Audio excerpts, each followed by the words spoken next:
Hey YouTube guys, how you doing today? For me, it's going good today. We're getting stuff taken care of on the truck. We just got a brand new set of steer tires from Goodyear on the steers. We got the alignment done on Friday. We need extensive repairs on the trailers, so that's being addressed right now. We dropped that trailer off at the repair shop here in Tampa on Friday. So they just gave us an estimate. It's like right up there. It's over $3K, and that's not even replacing the tires that will need to be changed after the repair is done.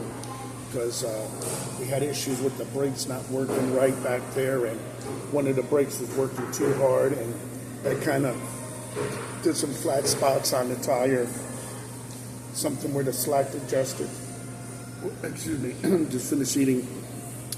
On some of those were not adjusting properly. It's supposed to be automatic slash adjusters. So like I said, that's all getting addressed. It's over $3K worth of work.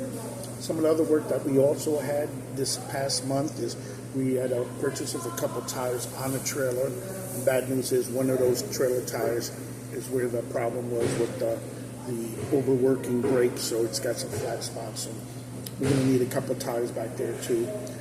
We got the air conditioning done in California a couple weeks ago, and it was working, but the blower motor for the front half of the cab wasn't working, so we kind of like stretched that out as long as we can, because as long as the truck's moving, you got air coming through the system to push it. So I did get the comfort of AC, but only when I was moving. That's not a good idea, because you also need that blower motor to clear the windows and that kind of stuff. So before we had a problem, we finally got it addressed. We bought a brand new blower motor and we had it switched out. It was a couple hours work. I think it was only $80 flat labor. So that was really, really good. And the part was about the same amount of money too. So under $400 that was resolved. At nighttime, if you were wondering how I was putting up with it, is there's a separate blower motor for the AC in the sleeper. So that one was working, but it was pushing that to the limit a little bit because it would freeze up and it would stop kind of blowing. And before we caused any other damage, we had the right timing. We were able to locate the part from the dealer, and that's done. So AC's working. Now, other issue we had is when we left Cali, we did notice a few days prior there was a coolant leak coming from the radiator. Initially, it was misdiagnosed as the lower radiator hose going to the radiator from the water pump of the truck. And they told us it was the radiator hose, so it was a fitted hose. It means it's custom made. You don't normally get that at regular auto parts. It was a dealer-only item, so we went ahead and got it. It was kind of pricey. I got the original clamps for it too. The two clamps was just as much as the hose, but you wanted to do things right. Once you replace it, you wanna make sure you're not doing that job twice. So far, it's held up, but what the problem was, it wasn't the radiator hose. It was just above it was the radiator leaking. So we came to the conclusion of my boss wanted to use stop leak to see if that would work, and it actually did. It worked for more than 2,000 miles. I was in Kingman, Arizona. I added it, and when we got to Pennsylvania, 30 miles in from the state line of Ohio, it decided to give, and it was very stressful for me because we had a lot of uphills, and I just thought with that coolant buzzer, critical level for the coolant, I thought we were gonna jeopardize damaging the motor. Fortunately, it didn't. It didn't do automatic shutdown. It gave me enough time to get there.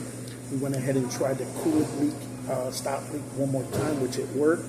And we had a little time, so we decided to address the issue there. And they did a pressure check, and the guy said he only put 4 pounds in, and it blew. I mean, it held from Arizona here, which is normally up to about 20, 25 pounds of pressure, normal operating temperatures. So when it blew that second time before we left Pennsylvania, we just went ahead and had it done. We got some crazy numbers of over 3,000, almost 32, 33 from TA. and that radiator was being marked up. I don't know, about maybe 50% or something. So we found another shop nearby that was promising us, oh, I'll get it done, I'm a lot cheaper. I said, how much? How much? But my boss was confident, and he said, take it over there. Literally, when I tell you, it came out to about $200-300 more than the price of TA.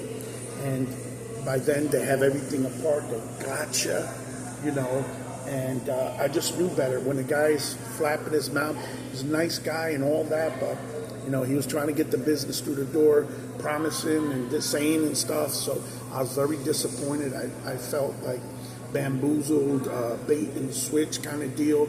But ultimately, he did get us going that day. The guys worked on it, I don't know, like 4 or 5 hours straight. It took about 3 hours just to get the old radiator out, and then it took less than 2 hours to put it in. They literally used a forklift to lift the old radiator out, but it took a lot of bolts and nuts to crack and get loose enough for that to happen. And long story short, we would charge about $3,400. So again, a couple hundred more than the actual estimate by the TA. Now, the good thing about the TA is they're nationwide, so if we had an issue, it wasn't going to be a problem. So to pay more to one exclusive shop that's giving you a guarantee, how good is the guarantee if you can't make it to the shop? So to me, it definitely wasn't worth it. It wasn't worth the $3,200 that TA wanted to charge, because we had an opportunity to change it for about $22-24 while we were in Cali. But the boss didn't decide to do that, and we tried to fix it that it did work for some amount of time. But, so we went through that. We're going to need some more tires on a trailer, because that trailer issue, it wasn't alignment, because we had the alignment done, and it was checked on Friday, and it was spot on. So just the alignment was off on the truck. So we're getting some brake work done. We're going to pick up some possible good used tires for the back, because they're trailers, and hopefully everything's going to come together. I just, guys that think it's easy money in the truck, it's not. You got to continuously put money into your equipment. Now, if you have brand new equipment, that's a little bit easier, but it's an expensive. You got payments every month, or if you're fortunate, you got it paid off. More power to you. But out here is you have to constantly address preventive maintenance. You got to either put money aside or have access to money when breakdowns come down. Last year we had a water pump issue, but fortunately I made the call to the dealership and we were still under warranty, so they replaced that water pump free of charge. They did it cheap though. What got me was, if you were paying for a new water pump, they were going to sell you the coolant. They were going to sell you a new serpentine belt, because they had to remove the old one. Why would you reinstall the old one? And that's exactly what happened with the dealership. They reused the old coolant. They didn't want to warranty the coolant, so that's why they did. And that part, even if they would have charged us for the part, they had to remove the old one. So it made all the sense in the world to replace that belt. It's only got a certain amount of life, and at that time we had about close to 400,000 miles on a truck, or the high 300s. So it was a good, to change it. But see, that's what gets me about dealership work. If it was on your dime and it wasn't in warranty, believe me, they would have added that into the quote to make the bill more. But when it's under warranty, they do shit as cheap as possible. It's the truth. I've experienced. I don't know if your guys' opinion, if you experienced it well. But I had a little thunder going on over there, so we got some more rain coming on down.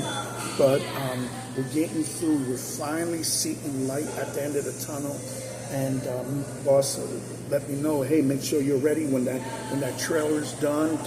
We got to start turning the wheels to make him the money to pay for all this stuff. So I'm a little pressed now. I got a few things I'd like to go ahead and do. So I'm going to try to enjoy the rest of the time off. I'm figuring I got a good at least day and a half to possibly 2 days. I do have another issue on the truck with the headlight that I need to get that addressed. And you got to kind of replace the whole assembly because it got cracked. I had an incident where a deer got hit don't know the status of the deer. It was too dark. I didn't want to ask too many questions. He stopped. I couldn't find him, so I hope he was okay. But he hit with the antler, the headlight assembly, so cracked it, exposed it. I was able to put some tape on to protect it and keep it legal. And I have issues with the turn signal not working on it, so we got to get that addressed. Other than that, just trying to enjoy the time, and you know, you feel like a fireman sometimes. Hurry up and wait, you know. And that's it. I hope you guys are having a great day. And by chance, in case you're not aware, this week, starting the 24th through 30th, they're enforcing nationwide safety blitz on all commercial vehicle trucks nationwide.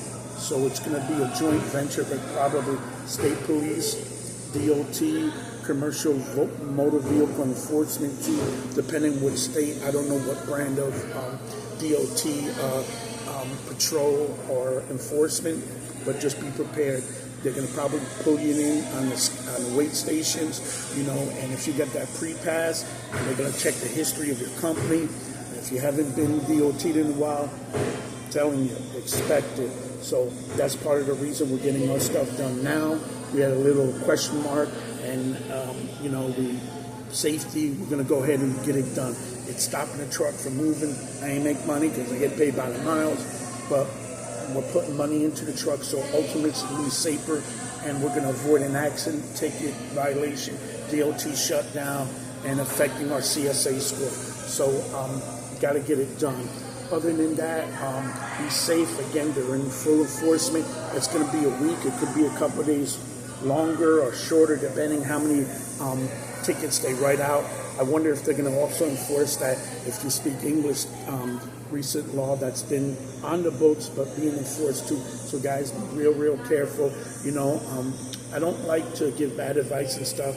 If you're falling a little bit in shortage of your American proficiency in speaking English, you might want to take a couple days off. Guys, we need you out there doing loads, because we're all together getting loads.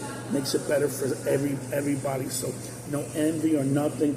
You know, you did what you needed to do to get your license and pay your dues, and you're out there 7 days a week. So, you know, drawing the line and dividing truck drivers. I mean, the only thing that really probably would bother me is probably that NAFTA agreement that they signed back in the time when Bill Clinton was in office, which allowed trucks from Mexico to come into the United States as a pilot program. It ain't a pilot program no more. It's going on. They're sticking around and doing loads nationwide. And another driver did a video on this where they have 2 different license tags on the front of the truck. So that truck is licensed in Mexico or whatever country, if it's South America as well. But let's just say Mexico for reference point, South America, and the United States. To me, that's questionable. You know, now I understand maybe you need to have the United States tags and that kind of stuff to be allowed, but I think it's time to pull the clamp on that and just rescind that. Maybe Trump can look into that, and it will actually help out the trucking industry right now, because loads are still not paying right. So by those trucks not able to move loads across the United States, it's going to be more loads available. And, you know, the price of supply and demand, if there's more loads, less trucks, the pay rate for the driver is going to be high.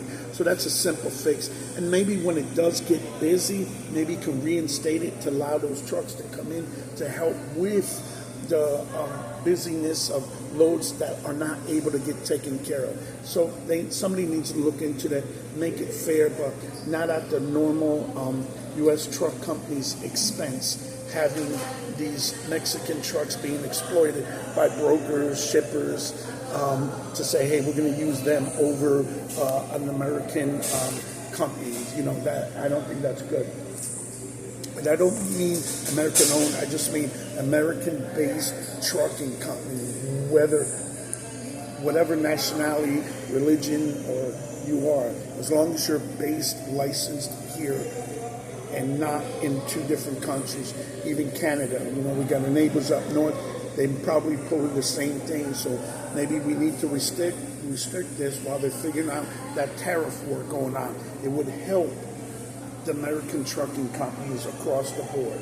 So other than that, I don't know what to say. We got these autonomous vehicles coming in effect more and more, and I'm just not comfortable with them not being manned. Now, if you have an experienced retired driver that maybe he's retired, but he has the wealth of knowledge and experience, and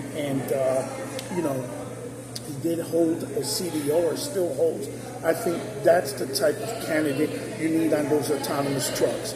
Not a newbie that doesn't know nothing, that last week he was flipping burgers at a fast food restaurant, and now he's sitting in the driver's seat with a newspaper while the truck's driving. Gotta have respect and for people's experience. So if a person's retired, maybe they're overweight, maybe they have some other disability, diabetes, sleep apnea, or whatever, but they have the knowledge, you know what I mean? So I think they would be an excellent candidate, and that's where these autonomous trucks or the company software behind it who does the hiring of the drivers, that's where they need to pool their employees or those drivers. Nothing beat experience, that's my opinion. I don't know what you guys' opinion would be on that. Maybe that's another thing you guys can address in the comments after the video. Other than that, I hope you guys have a blessed, safe day. Please have a DOT-free day. Means no tickets, no accidents, no violations. If you're running late, try to get up earlier. Time management is important. If you know you're going through busy cities, try to go through it sooner so you're not in the worst possible traffic jam road, either AM morning rush or PM rush, stuff like that. And check your tire pressures. Again, we're still in the middle of summer here. Those roads in the afternoon, you're talking noontime, the afternoon, they squelch up. And if you're going out west, and it's typical temperatures in the high 112, 120 degrees, just temperature. We're not talking road surface temperature. So if your tires are not pressured right, or you got some metal showing, or you're just strictly using recaps, they only got a certain amount of life, man. And when the roads heat up, the pressure expands, and those tires are going to be tested. So remember, safety is relied upon you and the choices and decisions you make. So if you got questionable equipment, questionable maintenance, questionable tires, brakes, whatever, it's on you. Don't let it be that you're involved in some type of accident, altercation, or whatnot. Just start explaining. It's now. So I just hope it's a situation in the future where the drivers are not penalized. So if drivers know this and they don't want to be pressured by whatever company they're working for to say, hey, you got to roll, or after this, or we're going to take care of this, should be documented. So the liability is off the driver because he needs to put family and food on the table for him then. So I can understand it doesn't sound right, but when you feel like you can lose your job because of, you're asked to do something that you don't feel safe and stuff, at least have the liability waived off you, make a notation, some type of, how come we say is, like if you get stopped, you let the DOT know, hey, I let them know this, and this, and you're not liable. It doesn't affect you. It doesn't stop you from being able to look for a better job and getting penalized on your CSA score. I think you get the picture of what I'm talking about. Anyway, guys, I think it is time to go because, time is money, and money is cash money. God bless, guys.